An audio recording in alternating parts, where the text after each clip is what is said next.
All right, here we are. Welcome to another episode of Covered with the Utah FOP. I'm your host, Brett Rawson, and we're missing some people today. That's okay. We won't talk about him. He's chasing bad guys or whatever he does. Brent Jex is in the house, which is good, and he's looking like he's having a technical problem already. It's a technical question. Okay.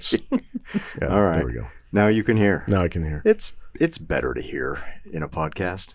You know, in a podcast, yes. Yeah. Well, I mean, generally speaking, it's better to know what people are asking you. And I'm going to ask you some things right now. For example, you brought a friend. Who is your friend? So this is Kadee. This is Kadee Hall. Hi, Kadee. Hello. She's a police officer here in the state of Utah. Mm-hmm. She's a sheriff's deputy. Okay. She's a Sagittarius. She likes riding a bike and long walks on the beach. I'm actually an Aquarius, but close. Okay, wow. She's an Aquarius. Right. See, Sagittarius is the only one that I can really think of because, I know there are 11 others, but right, 11 and 1. I don't know. I have no idea either. Like that. Beats me. Yeah, I know I'm a Libra. That's I stare in the mirror to make sure I'm pretty every day. They tell me I'm very vain because I'm a Libra. What's Travis? He's got a tattoo that will give us a hint. He even has a tattoo. He's a scorpion. He's a Scorpio? Scorpio. Wow. Scorpius. Same thing. So you have a birthday coming up then. Oh, gee. Yes, he does. He's going to be 71. Fantastic. 72. Fantastic. Anyway, right. Kadee's joining us here. We're gonna talk about women in law enforcement. I've heard about women in law enforcement. Yeah, I saw a billboard. The way you wanted this to start. No, well, it's like I was saying earlier. When Brent asked me to do this, I'm like, "Are you sure? Yeah. You want me to do this?" No, we do. We want the good, the bad, and the ugly. We want to hear the straight dope on women in law enforcement. Now, I've had the pleasure and privilege of working with some fantastic women in law enforcement, and I can go on and on about them. But I am glad that you're here. I think that it can be an intimidating career for anyone, but sometimes when I would imagine, just because of the stereotypes and the other, psychological obstacles that might be presented to little girls, they may not think as a first choice, I'm going to grow up and be a cop. Yeah. Is that a fair assessment? Yeah. I mean, not for me. I grew up in law enforcement, so Okay. This was my destiny. But no, you're right. Your dad's right. a cop. Uncles. So my dad retired after 30 years. He's with AP&P, and then I've got two older siblings, an older brother and an older sister. My older brother is a sergeant down for a local PD down in Utah County, and then my sister was with a local PD also down in Utah County and was a canine for several years. So it's just it's in the bloodlines. You have it in your DNA. Oh, yeah. It was in your bones. You knew you were going to do Yeah. this. Oh, yeah. And so tell me about that journey. How did that begin? When did you know, all right, this is really going to happen? Oh, man. I mean, honestly, it's my whole life. My whole life. No, I'm divorced, but when I was married, my ex-husband was like, "You are absolutely not going to be a cop." Mm-hmm. And so I had to wait a long, long time to get where I'm at. So to kind of curb that, I became a dispatcher first. So I dispatched for the Provo Police Department for 5 years. Oh, wow. And I had two small kids at the time, so it's understandable that, hey, your husband doesn't want you to go out and be a cop and do all the crazy stuff. But sure. As my kids got older and I, we got divorced, and I approached it, I says, "Hey, this is what I want to do. I know it's what I'm supposed to do. This is what I want to do." And he was on board. At that point, our kids were older, and he's like, "Yeah, that's what you want to do it." And it's been the best decision of my life. So there you were for 5 years in Utah County as a dispatcher, Mm-hmm. and you're listening to these calls come over the radio, the phone, and what's going on in the city, and that wasn't enough to keep you at bay. You had to do it. Yeah. Well, tell me about that process in your mind. Why become a law enforcement officer? I mean, there are a number of ways to contribute in public service, but why specifically a police officer?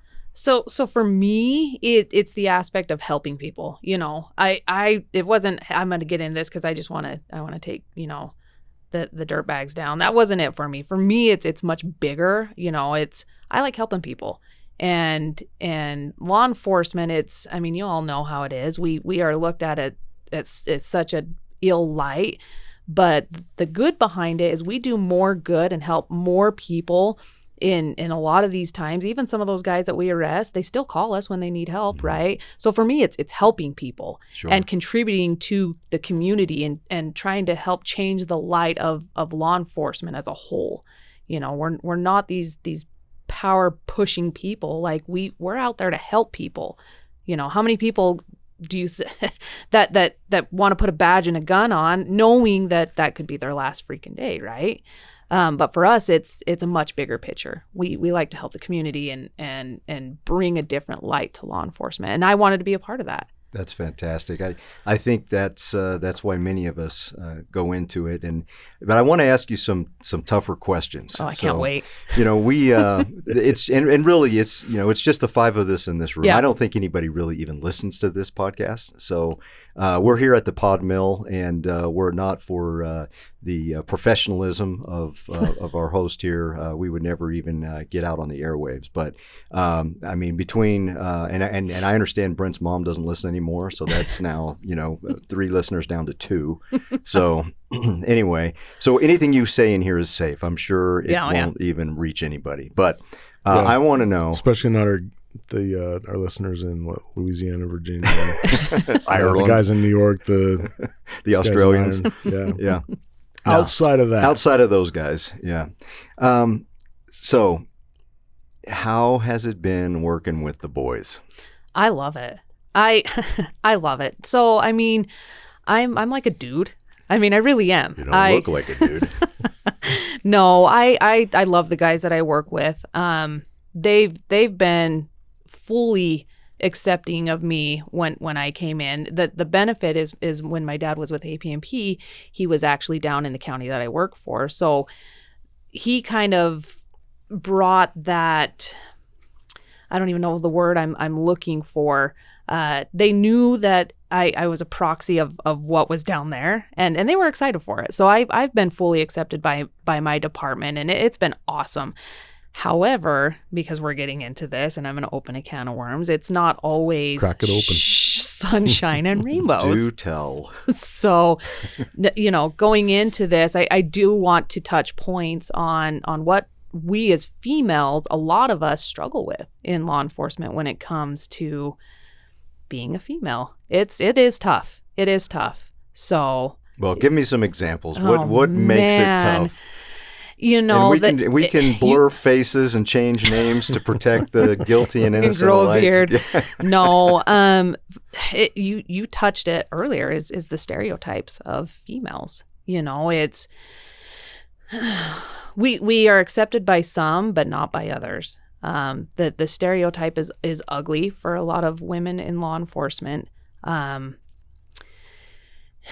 We deal with the nasty part of it. And for me, as a female coming in, I was talking to Brent earlier about this, is I've made it a mission to hopefully change the perspective of females in law enforcement, that we're not what people perceive us to be, Is it a perception that's coming from coworkers or folks on the street, or where do you feel that's mostly coming from? So it depends. I mean, it's going to be mostly within the department. I am the only female on patrol down in my department. So that's it. Wow. And so coming into that,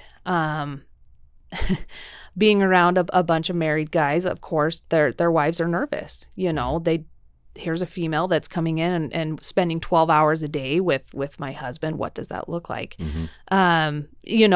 And I get it, that it's hard being in that position as a spouse and not knowing. I mean, obviously that goes to the security of the relationship. But for me, I made it a mission when I came in to befriend the wives, to let them know, hey, I am not a threat. I'm here to do a job. I'm here to help bring your husbands home. I'm their backup. And it's important for me to change that perspective as a female, that we're not getting into this for not the right reasons. How's that received? Like, was it Was it a bigger hurdle than you thought, or did you clear it pretty easier than you thought? Not necessarily. I think it would have been if I didn't put in that effort, but it actually came a lot quicker than I expected. And like I said, I made those efforts to be around the wives and talk to them and get to know them on a personal level, have them get to know me on a personal level, and it breaking that ice, it was going to be up to me to do that. And I think it's very smart what you did. I would imagine there are female officers that have not been as successful in sort of cultivating those relationships, and their careers have been met with difficulty. Yeah. Oh, for sure. Yeah, for sure. And I mean, outside of the spouses, though, we also deal with, I haven't had this issue. I've been blessed to not have this issue with the guys that I work with. But I can imagine, in some of these bigger departments, it could also be the male counterparts that also have these perceptions. Absolutely. But again, it's me personally. I took that upon myself to hopefully change that perspective, and I think I succeeded down where I'm at. But it's not just the male counterparts either; it's the female counterparts as well. Oh, tell me about that. So, man, we're cannibals in this career. We are. It's not just the girls. It's no, not at all. I've run into the issue with other females in other departments where if you're a proactive female, you like to get after it, and they are not so much. I think they fear that, you come in, these guys see you as a certain way, and it overshadows them. And now, I hate to say attention, but really the attention is no longer, hey, it's just me and my guys. It's, hey, it's me, my guys, and her. Right. You know what I mean? So right. the females are just as bad, if not worse. Yeah, it's. I'm glad it was you that said it. See, and I wasn't going to bring it up, but because we're doing this here, I just opened a can of worms. Yeah, let's talk about it. I'm trying to not, step on it. I'm walking on eggshells a little bit over here, but let's just go ahead and get into it. I mean, you're talking about maybe some cattiness and some we talked about backstabbing. Well, on the way up, we talked about some experiences that other female officers that have gone through in the course of their careers, and kind of getting into some of those obstacles and some of the the perceptions that. So you want to? Sure. Yeah. I'll leave out some of the things of how let's not identify got anybody. This information. No. So personally, this female that I know, hard worker, worked her butt off, super proactive. She earned her way to where she got.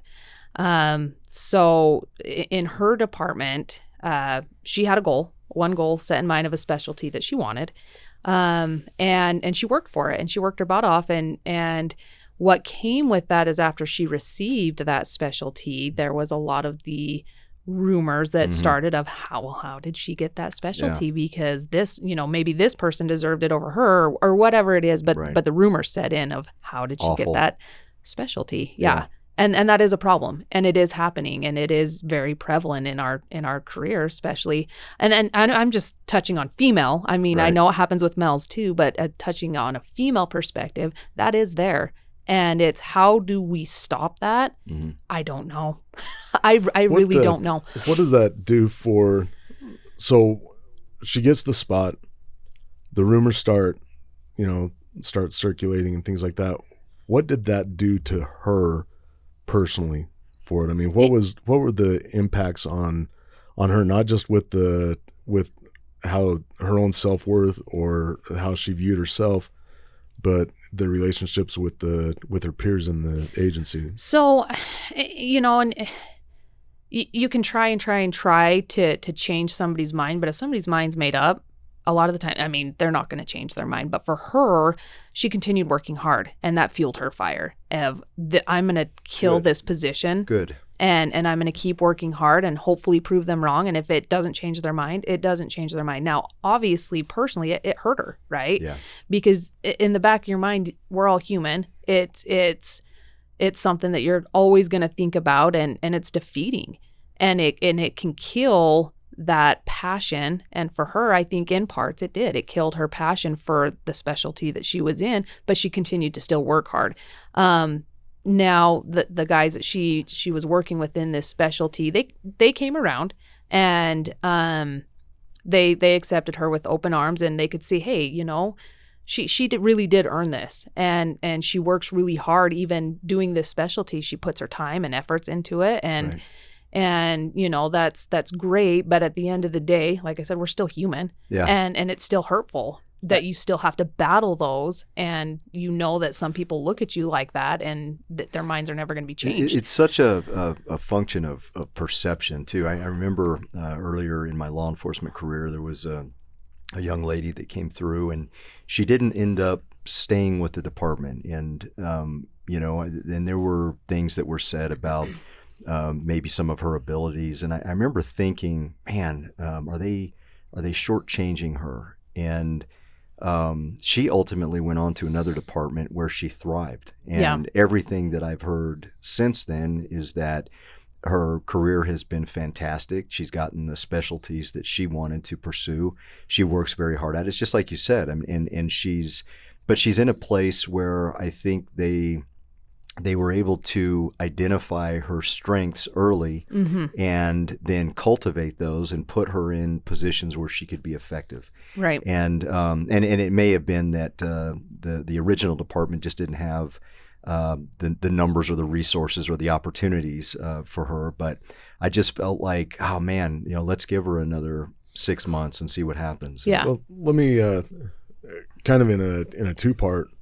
One, your friend with the specialty was there anybody that stood up and said, hey, she earned this? Oh yeah. She's okay. Oh yeah. Knock it off. Oh yeah. Yeah. Yeah. Oh yeah. And the second thing is, like, why don't we do that more? I mean, why is it such a kind of a why do we cannibalize ourselves? You know, why do we? Right. And you know, we're talking about women in law enforcement, but we also do it to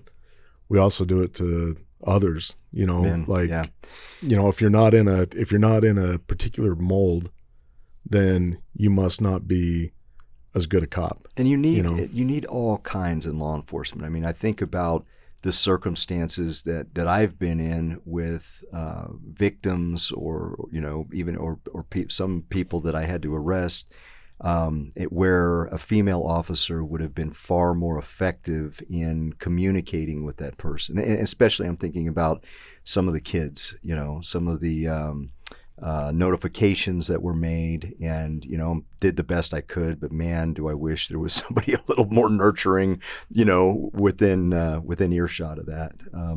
And you know, again, we're going to bump into these stereotypes, and we're going to probably get letters, but I think that ladies are better at some things than men are, and maybe vice versa. And so, write me a letter and tell me what you think about that. We had some guys that I would rather face the suspect alone than have those guys show up to back me. Right. You know, Right. and yeah, I mean, we've had that with males and females over the years. You know, it's some of the. In fact, we were talking about a friend of mine and Travis's that she's on their agency SWAT team and has been for 20 years now. She might be off now, but all of 5 foot, I know who you're talking about. 5 foot Yeah. nothing, and you know, 100 pounds probably with her gear on, and Yeah, but she very effective. very effective. Yep. I'm like, hey, you're not gonna kill me today, right? You know, that type of thing. And so a lot of it's the perception, but I can only imagine the hurdles on that end of it. But So let's talk about the cynical male mind. Here you show up, you're attractive female, and all the guys are thinking, well, she probably can't shoot. She definitely can't fight. You know, all these things are running through their minds. And you're smiling big over there. Am I touching a nerve? No, you're absolutely accurate. So these are the things that are, and they're just wondering, like, you know, why is she here and what's going on? I'm not saying this crossed my mind. I'm just saying that some men would think these things. So what do you got to do? Do you have to be super cop? And then if you try to be, then you get the, oh, look at that. She's, I don't know which words to use here. But Like she's one of those. Trying too hard or or worse. Yeah. Yeah. What do you do to combat that? Oh my gosh.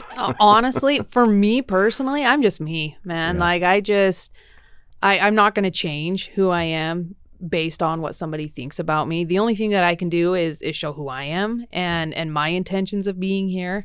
Like I said, I haven't combated that with my guys, but their faces when I'm 5'2" and 125 pounds. I'm tiny, but Brent hit it perfectly. My guys, and I've heard it from several of their mouths of they would take me in a fight with them over some guys because they know I'm not. I shouldn't say not afraid.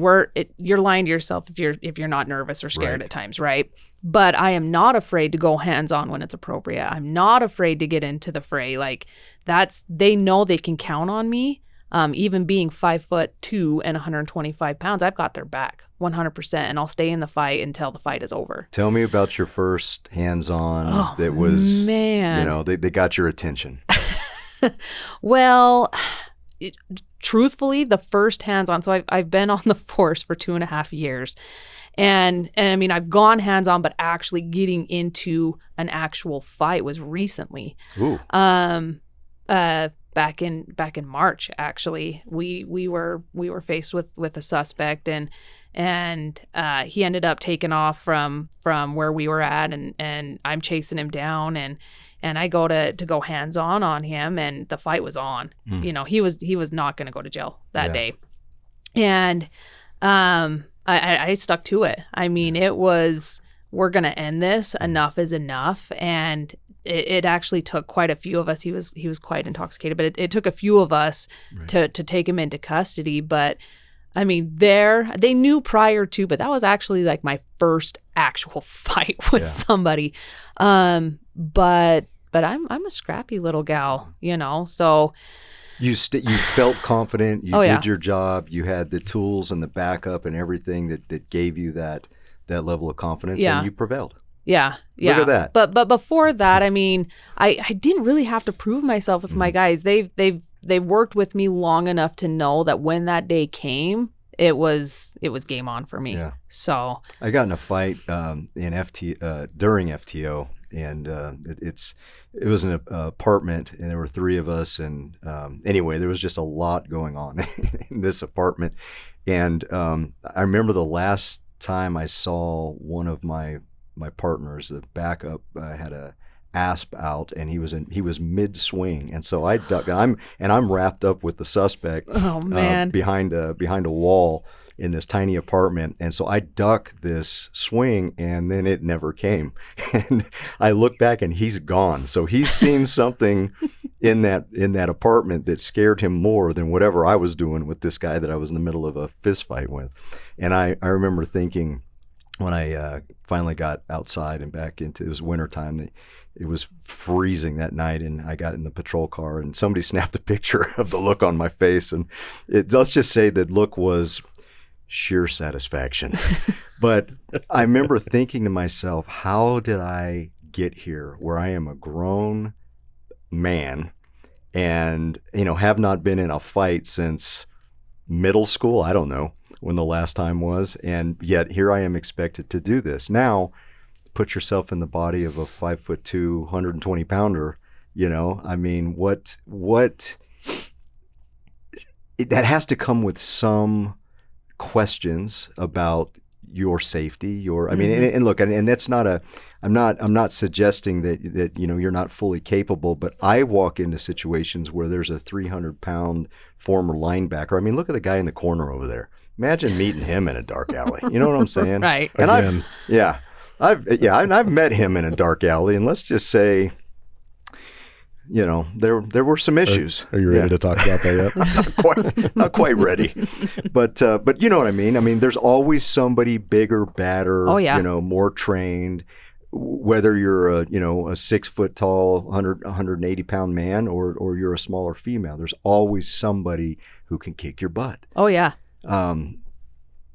How is it as a woman? So stepping into for this? me, like, obviously that's always in the back of my mind. Yeah. Like, there's probably going to come a time where I might just get my world rocked. I mean, truthfully. The nice thing, and I probably should have touched on this before I got into the whole hands-on thing, is so the guys that I work with, we're a very small department. There is 9 of us total on patrol, 9. And that includes a lieutenant and a sergeant. So me, I spend a lot of my shifts alone. And the one thing that we learn down where I work at is your voice is your biggest weapon. De-escalating a situation so it doesn't get to that point is huge. So for us, I can't tell you how many domestics I've gone on by myself. And the whole way there, it's a game plan of how am I going to handle this, because my backup, depending on where this is, a lot of the times these DVs come out and I've got backup that's 35, 40, 45 minutes away from another agency, That's not even my forever. own. And so for me, I've learned how to talk to people. Yeah. It's amazing how you can talk people down even when they're at their highest, right? I think that's helped me a lot in situations that could be a lot worse. But talking is huge. It's huge, and we've had to learn that with the guys that I work with.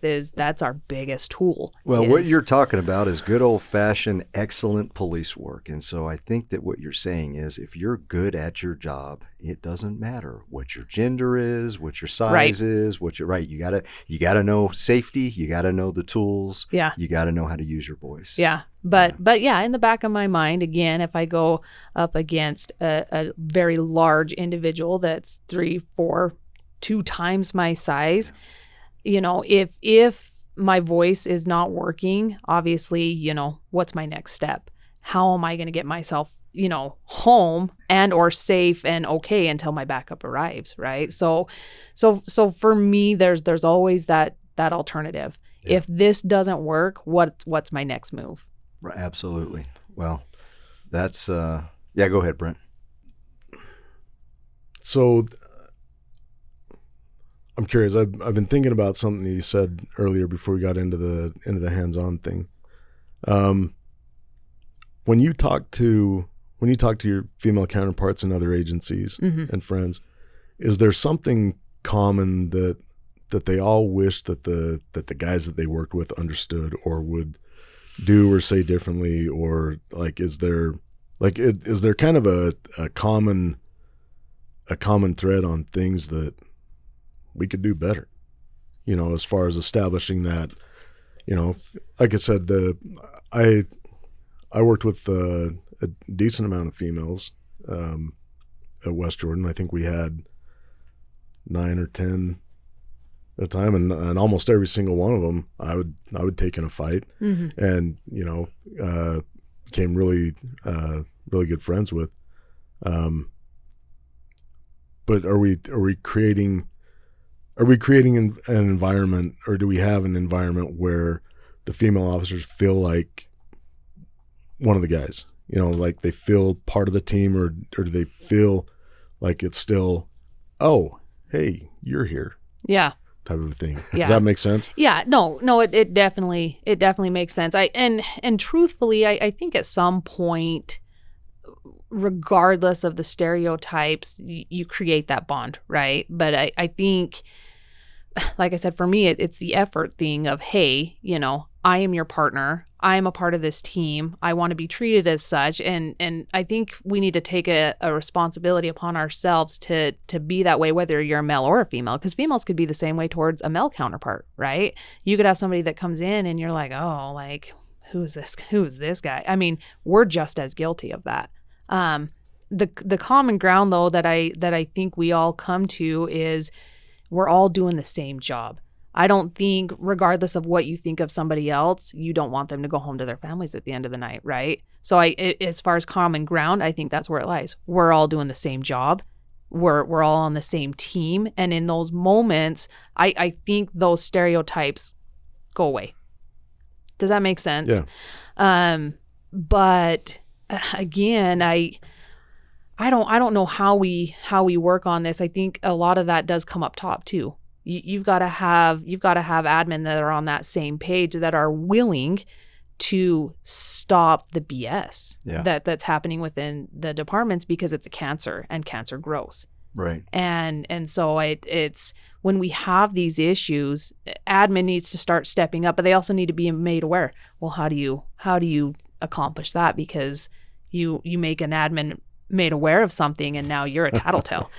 So there's always something. I'm listening to you talk and I'm sitting here thinking to myself, and I'm being real honest right now. That I think most of the men in this room have daughters. I know Travis does, you do, I do. And I'm sitting here thinking to myself, would I want my daughter to be a police officer? And the part of me that doesn't, I'm wondering if that's not part of the problem, because I don't necessarily feel the same way about some of my sons. Some of my sons probably not, but others, I could see them doing it, and I would have trepidation, but maybe not the same. And is that part of the problem? Is that, because I guess some of us as men, we were taught by our fathers, you protect women, Mm-hmm. you need to be there to solve problems, and that's how we were raised. And is that problematic? Because then you grow up tending to, I grew up in a family where you open doors for women, you say yes ma'am, you treat them with respect, you never harm a female ever. And I think those are good things, but I also think that bleeds over into this idea or this feeling or this philosophy that they shouldn't be in harm's way. Right. Yeah. No, I think that could play a huge part in it, truthfully. Well, and to go deeper into it, and then you feel it however you want. But does that same thing, like I would imagine that your crew looks out for you. Oh yeah. And that you're kind of you're that sister Mm-hmm. to them, and it's and they may take an exception to you being mistreated more so than one of the males, and does that piss you off when like that type of a thing, like No. In that? No, I actually it doesn't, and I feel that way with my guys. I do kind of feel like the sister to all my brothers, and Is that a problem? No. Okay. I love it. Okay. I love it because my guys, we're all very, very close, and we also fight like siblings. Like truthfully, we really do. It's like it's crazy, but no, I personally don't take that as offensive. I actually kind of like that, because you've obviously created that bond. Yeah. And I think it's a great bond to have with your guys. And I think it's important that you don't dislike that. I think that some women could resent that, and that may not play well for them in the long run, because men are we're evolving, but there's we are very simple creatures. Right. You guys are Very simple simple creatures. creatures. You are simple creatures. Yeah. I mean, it's like it's like going back to a flip phone. That's the equivalent. Or remember the Nextels? I love the Nextel. Man, I love the Nextel. Yeah. But, and so that's how you feel about it. But what about female officers in general? I mean, is that and I know that there are variances in everything.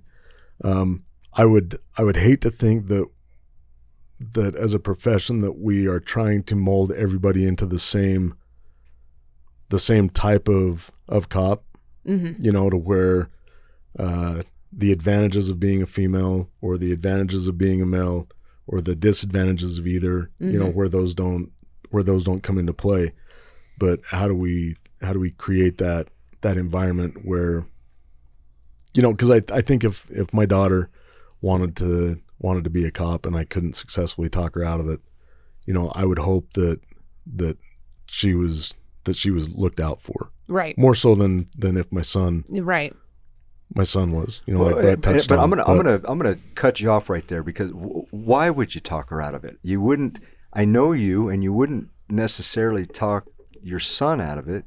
I think that I did talk him out of it. I know you but did, for two different reasons. I know you did, but I think that some of your first thoughts were. It was the idea of it was you were proud of him for considering the career. I remember that that was part of it, but with your daughter wasn't really like me, not first on my mind that she should pursue something like that. And that's what I'm really getting at is why the difference? Is it just because we're afraid they'll get hurt? No, because I mean she's going out in sports marketing, and I think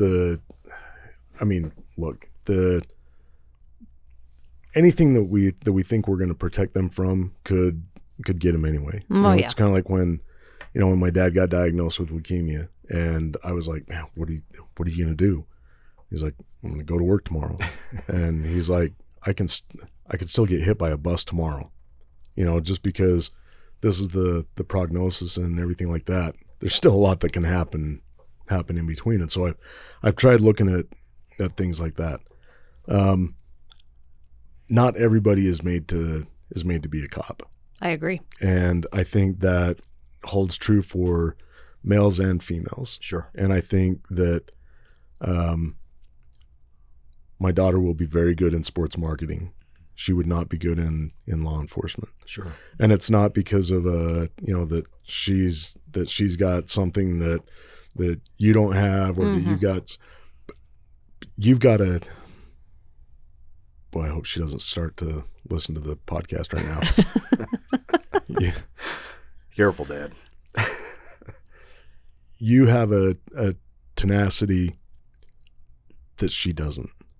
You have that ability to look at things how I look at them, and even though growing up the daughter of a cop, where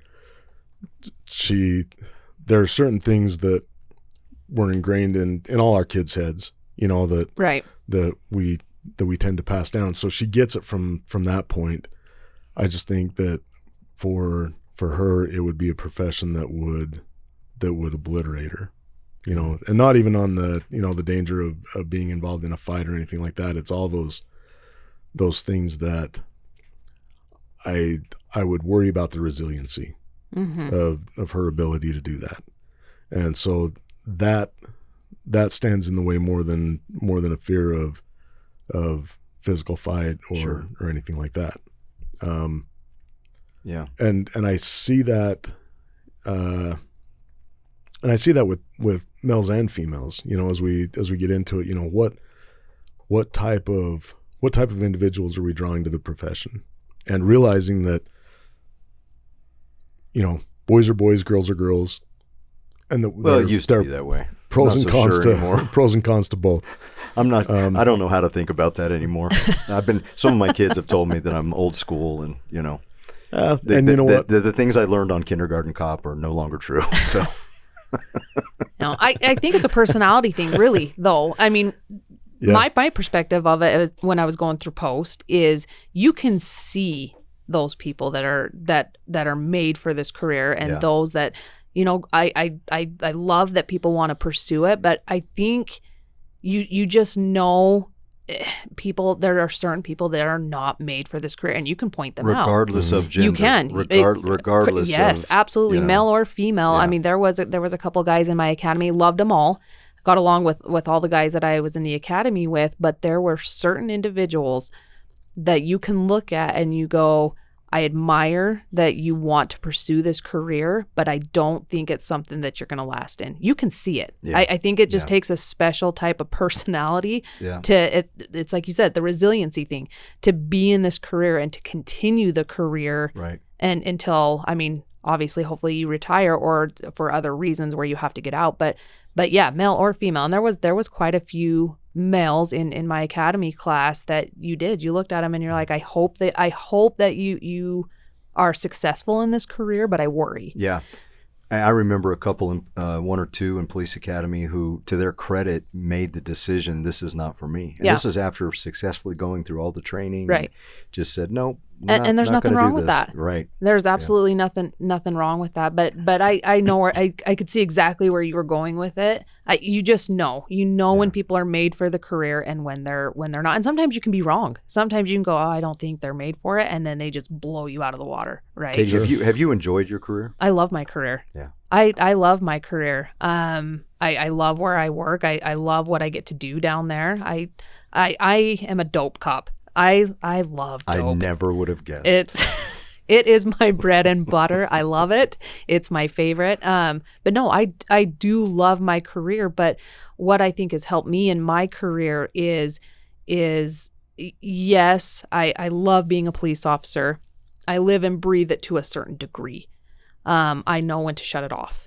I know when to take time for myself, and I can see the signs of when I'm struggling. I need to focus on that, because if I don't, it's just I'm gonna go downhill, and I'm gonna go downhill fast. So I love it, but I also know when to turn it off. Sure.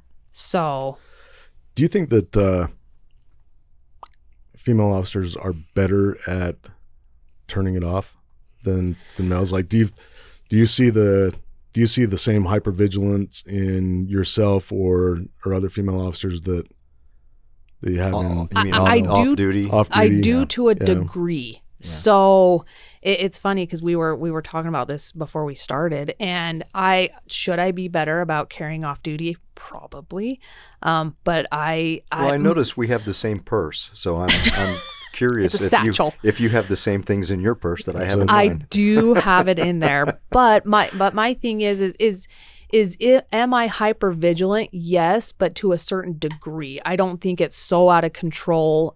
I remember my dad. So my dad was the type where he'd go into a restaurant. He had to have his back to the wall. He had to be, he's looking at the entrances that are coming in and windows and all these other things. And I get it. I mean, he obviously, I mean, he was an adult babysitter, and there was a lot of guys that hated my dad. Yeah. He was good at his job, but they hated him.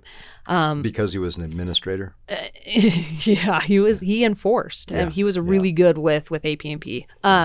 But for me, do I have that same hypervigilance? Yes, to a degree, but I'm not a fanatic of I have to have my back to the wall. I still am observant, but I think women, oh man, I would say that maybe we can turn it off a little bit and be a little bit better on that than some guys. But then again, you meet some of those, the unicorns of guys that are in touch with, how do I say this without offending people? It's the feminine side. Yeah. Does that make sense? Sure. Like they're in touch with their feelings. Yeah. Travis is very in touch with his feelings. Very, very in touch. No, I think some guys are good at it, but do I think women can be better at it? Yes. Mm-hmm.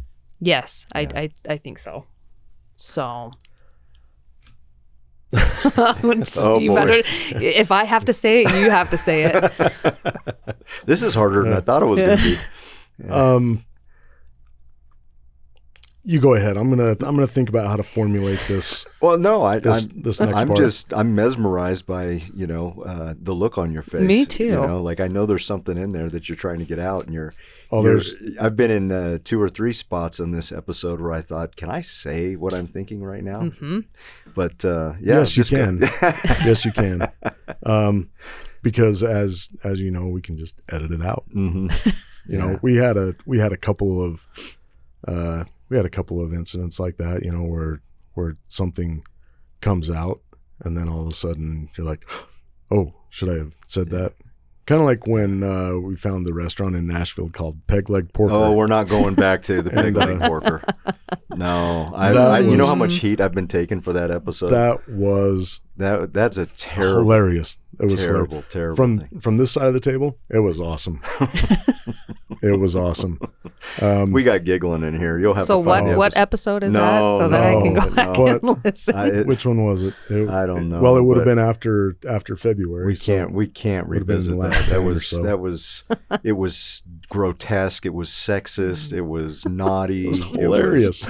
It was hilarious. I'm so ashamed. Yeah. Okay, so when we're talking about the hypervigilance and the and turning it on and turning it off, do you notice incidents? I mean, without laying anybody out, but do you notice incidents where the approach to, like, where you would have had a completely different approach to dealing with a situation from a female perspective? Like maybe a more reasonable approach. Do you find yourself giving I don't even know the right way to word this. Well, I was thinking about, when I know you directed this to Kadee, but I was thinking about one, and I kind of touched on it when it comes to notifications. I remember a notification I did to I think he was an 11 or 12-year-old boy. His mother had just passed away in the room next door, and I did the best that I could, but I remember thinking, I wish my mom was doing this, not me. You know what I mean? Mm-hmm. Or my sister, or because here I am, I'm this, police officer, much bigger than this kid, and I'm down on one knee trying to talk to him, but I just thought, man, a woman would do this better, and that somehow I was doing a disservice because I couldn't necessarily articulate things the way that he might have needed in that moment when he just lost his mother. Sorry. Yeah. Yeah. No. And I agree. I can't tell you how many times my guys or the neighboring agency have asked me to come out on things because a female presence, for some reason, it's just, we bring that softness to situations, and a lot of people would rather talk to a female than a male. And I agree with you there. I mean, we have that natural softness to us. I'm pretty rugged, but I also, it's natural for me to be a lot softer and nurturing. I'm 17% marshmallow, so I don't know if that's necessarily. You did your 23andMe, and that's what came out. Huh? Marshmallow. Yeah. Okay. Yeah. Who knew? Yeah. Which little fact for you. Do you know where marshmallow came from? I don't know. From the mallow plant, which was typically grown in marshes. Oh, I did not know that. There you go. Man, There you go. I Wait. thought they came from the Piggly Wiggly. Do we need to? I think we need to bookmark this episode. I just dropped something that you didn't know. I did not know that. And Ian probably didn't know that either. No. Ian, or Scott. Have you seen Ian? Ian has never seen a marshmallow in his life. No. Man. Yeah. Okay, so on that point, is there are female officers generally okay with adopting that softer side approach? Like, do you feel like it? I feel like this episode is like, tell me about girls. We don't know anything about them. I tell you, we're very simple-minded creatures, and I'm sure my wife is going to be listening to this going, mysterious creatures, these girls. She's going to be going, you're such an idiot. Yeah. Oh, yeah. I can already hear it. Great. Now I even forgot where I was going with that. No. Adopting. Yeah. I mean, because there's a challenge, right? That feeling of that you're coming into a profession that's dominated by men, that there's a standard that you're trying to get to kind of be considered an equal, right? And so how do we address that with still accepting that at times there are different roles, right? Oh man, why do you have to lay that on me? Well, I already gave the history of the marshmallow, so we're just going in a clockwise. No, and here's the thing. Do I think that there are some females that are just, they're not that way? Absolutely. I've encountered a couple females that aren't. They're just rugged, and that's who they are. And if they're seen as soft, then they're not. Then that does them a disservice. I think there are females out there that are absolutely that way.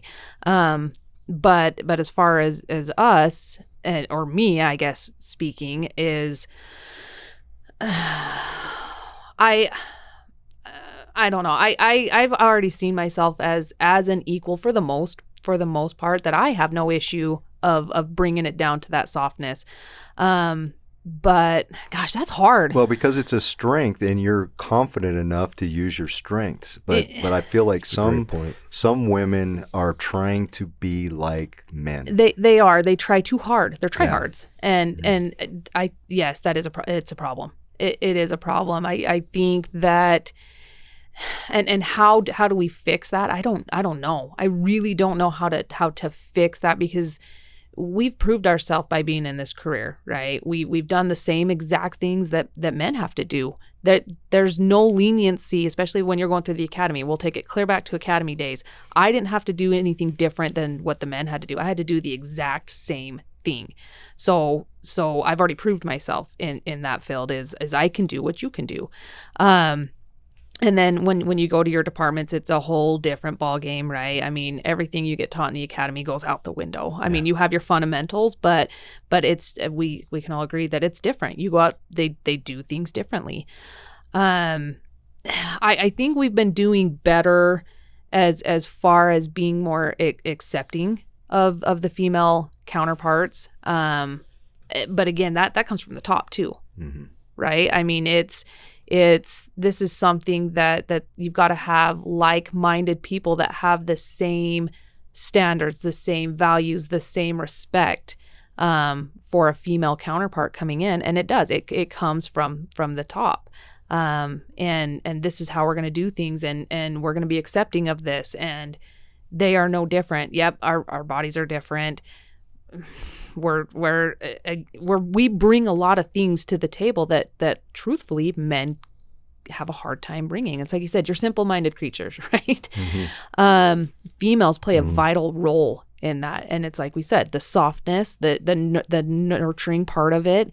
We connect to our emotional side better than men do. Men have a really hard time with emotions, and that's something that I'm getting better at. The older I get, I'm crying on Hallmark commercials, and I mean, ask Travis. Like Travis and I will look at each other, when we're watching something on stage, with the FOP, and he's crying, I'm crying, then we're laughing at each other because we both like, know you're that we're a couple of babies. So Yeah. I feel like the older that you get, sometimes you're more willing to tap into some of that, or maybe it's just estrogen. I don't know what it is. Yeah, no, those are our strengths as females. Truthfully, it is. It totally is. We may not be as physically strong. Now the caveat to that is I have met several females that are monstrous. I mean, and what I mean by that is they could probably take on most of the guys in their department and beat the living out of them. We do have those females that are very, very strong. But that's not all of us. Me, obviously, physically, I'm this teeny tiny female. Now I've got fire in my eyes, and I get scrappy, and when it's time to fight, I know how to do that. I'm a little intimidated, to be honest.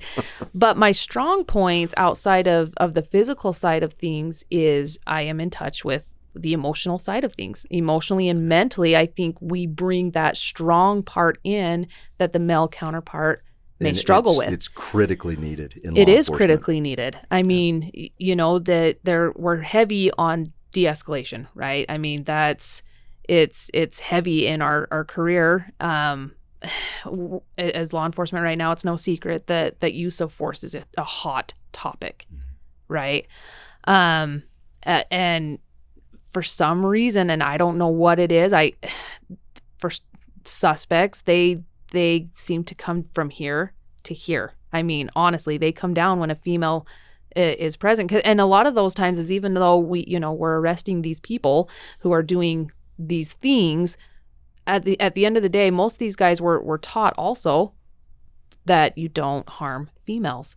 It changes the perspective. It does. It changes things where they're like, oh, there's a girl here now, and I can't hurt her. Right. It's different. it's different. For you, it's a superpower because you're able to de-escalate in a way that maybe some men cannot, but you're also ready, willing, and able to shoot a mother effer between the eyes. Yeah. Right? Absolutely. Yeah. Okay. And meant for some reason, I meant when they deserve it, Brent. Calm down. Okay. Only when it's appropriate force. have I touched it yet? Have I even touched what you were asking me?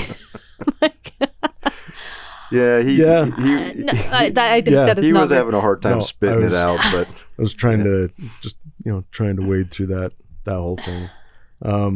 No, I think you definitely did. And touching on that time frame of what it takes to go through everything. We train the same. Mm-hmm. We do these things, but I also think there are some things that fundamentally we need to do better. Mm-hmm. Across the board. I think one of them that you guys just touched on is this perception. We go through it on the wellness side, right? On the benefits of emotion. We go through this career and we're, I think on some fronts we're getting better at it, but we still have that stigma of, Mm-hmm.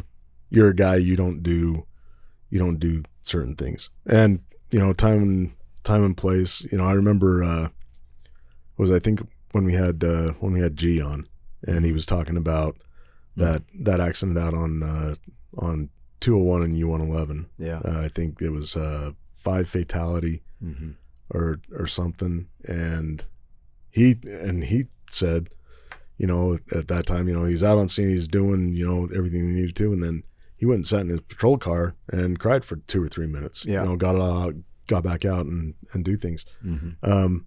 Had I not heard that from his mouth, You I'd would have have been believed like, it. Yeah. no way did G No, do that's that. G. Yeah, No way. No way would have done that. He was born without feelings.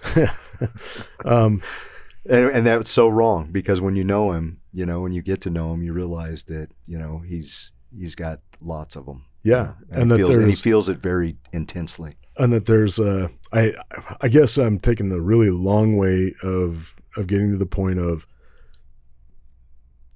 I think there are some expectations that both sides can gravitate towards each other, and other than we're very simple-minded, I don't know why guys can't learn to be better at doing some of those de-escalation things, and being able to talk to people. I think male cops, we I don't know, maybe we look at the profession a little bit differently. I think we go into it for this similar reasons. I mean, the same reasons that Kadee wanted to be a police officer are identical reasons that I felt. Absolutely. And I think you Absolutely. would say the same thing. But, yeah, it's sorry. I mean, no, I mean and that's an important clarification. I'm talking about for me personally, like me backing down on something. It's you have a complex. Yes. There's Yeah, a complex. it's like, I'm starting to read what you're trying to say. Good, because there's a male little brain fog complex. going. So on that, do you feel like if you had to bring it down, that it considers you as being weak? Yes.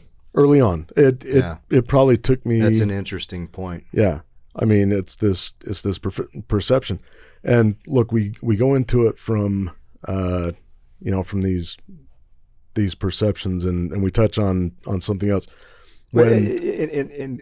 Before you jump into that, I'm visualizing, like, these TikToks or these YouTubes on the auditors that go out and they give usually it's a rookie that they get and they just give them a hard time, and then eventually there's somebody that shows up and says, yeah, you're free to go. Do whatever you want. Film whatever you want. We don't care. Yeah. And it's like, oh, that was easy. There was a perception. So at my biggest, I was 343 pounds. Really? 343.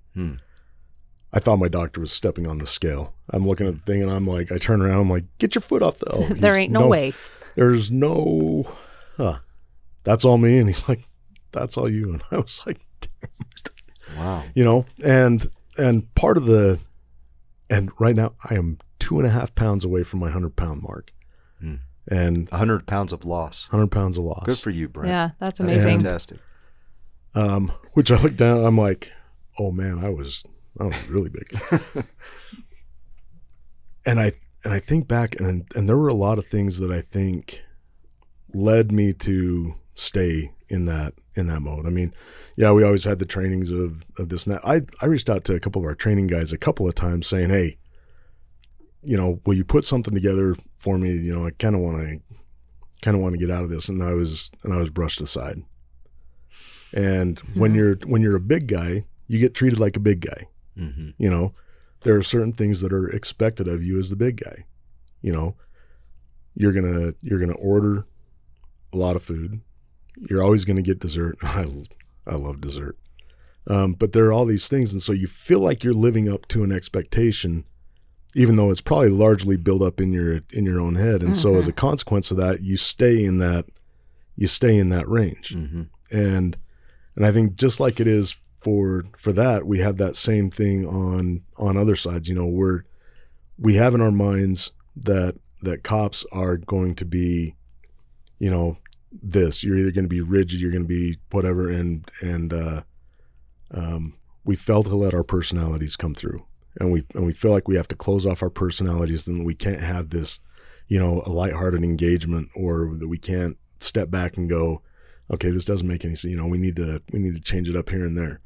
And I think that's part of the issues that we have on the gender thing, you know, is that I think that if we yield, that we're saying that we're weak, and that if women don't yield and try and, you know, and try and truly be one of the guys in every sense of the word, that it's, you know, that, well, you're just playing the women card, and then it starts a whole path of everything, like your friend that went through with the specialty and the rumors and things, that, well, that could only be done because of this, and we're not very good at being happy for other people's success. Yeah, it's you true. know, we're not, for everything that we would do in this profession, we would take a bullet for each other. But you want me to congratulate you for beating me out on a promotion? No, it's a lot easier for me to say, oh, well, you know, they're fishing buddies with the chief, or, you know, then the sheriff go hunting all the time, and that's why this was done, or, you know, it's all these things. And yeah, there are instances of that, but we got to change the way that we think and the way that we approach things, to make it a profession that everybody that wants to play in, that we get to play in. And you danced around a little bit because you were using your pretty good dancer. You are an excellent dancer. You're using your big guy analogy, but I think what you're really talking about is sex. I'm just going to say it. This person. This doesn't go back to you and Travis in the alley, does no, it? Well, I wouldn't call that sex. Anyway, what I'm saying is, you know, and you, Kadee, you referenced it sort of also indirectly at the beginning of our discussion today, where, you know, you would really try to talk to the wives and try to, you know, make them feel at peace with, you know, the circumstance of, you're going to spend, you know, 12 hours with their husband, and, you know, what does that mean? Right. You know? And so, you know, and with this female law enforcement officer who is working so hard on her specialty, and then she gets that specialty, she moves up, you know, are people thinking, oh, well, she only got that because she slept her way into that role, or, you know what I mean? Oh, I mean, is that a thing? And I think that it is. I think that it's if there's an expectation about the big guy ordering dessert, there's an expectation if you're an attractive female, oh, that must have played into how you got the role that you got. Now, I've been attractive all my life. Let's just be real. Okay. And Puerto Rican, yeah. And and all joking aside, there have been people in my life who have assumed, and when I was a much younger man, I was a much prettier man, but who assumed that I got something because of looks. Mm-hmm. And I can tell you that it shut as many doors as it ever opened. Yeah. So you're not hard on the eyes. Tell me a little bit about being an attractive female in law enforcement. Yeah. What does that look like? Well, and this is going to be a great episode. Yeah, we're opening a can of worms. But here's the thing: is I think it needs to be talked about. I think let's do it. This is a good place for that. And it's funny because when I have a lot of guy friends in law enforcement. And I'll just, since we're going to get into it, because I'm like, gosh, that's opening a can of worms, but I feel like it's something that really does need to be talked about. It does.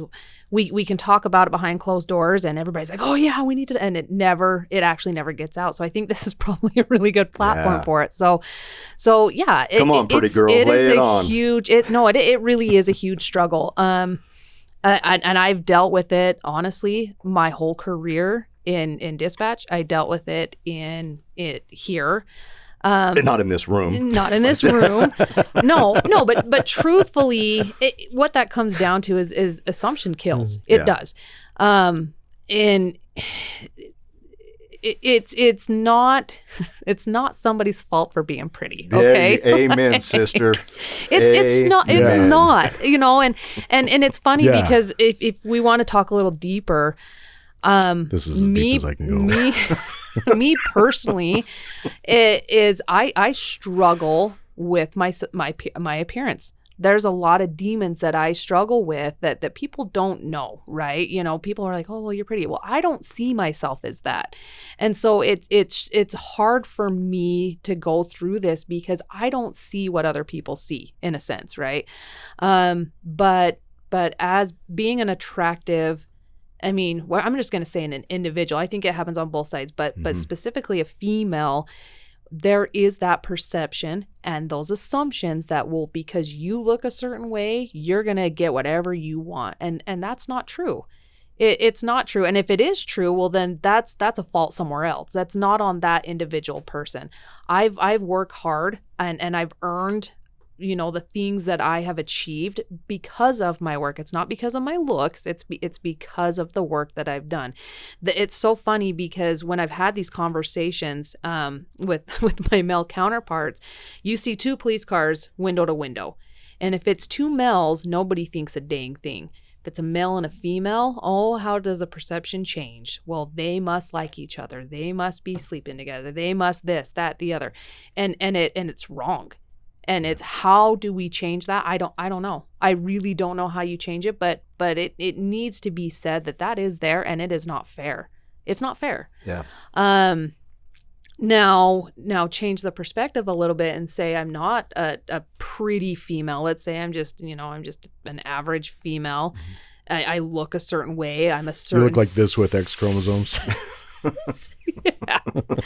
Yeah. Brent in a dress. All right. Go ahead. As crappy as it sounds, if I looked different or looked a certain way, or I had a certain sexual gratification that wasn't to a male, they don't get treated that way. Mm-hmm. They truly don't. Yeah. They're looked past. Yep. They really truly are, and that is the truth. It's the truth. For some reason, if you are attractive, it's those things just come, and it's not fair. And this is not a cop problem. This is a humanity problem. Absolutely. Yeah. Absolutely. And it really is a thing. And it sounds almost ridiculous to talk about because there are people out there that are going to say, oh, boo-hoo, you're pretty, get over it. I get it all the time. Yeah.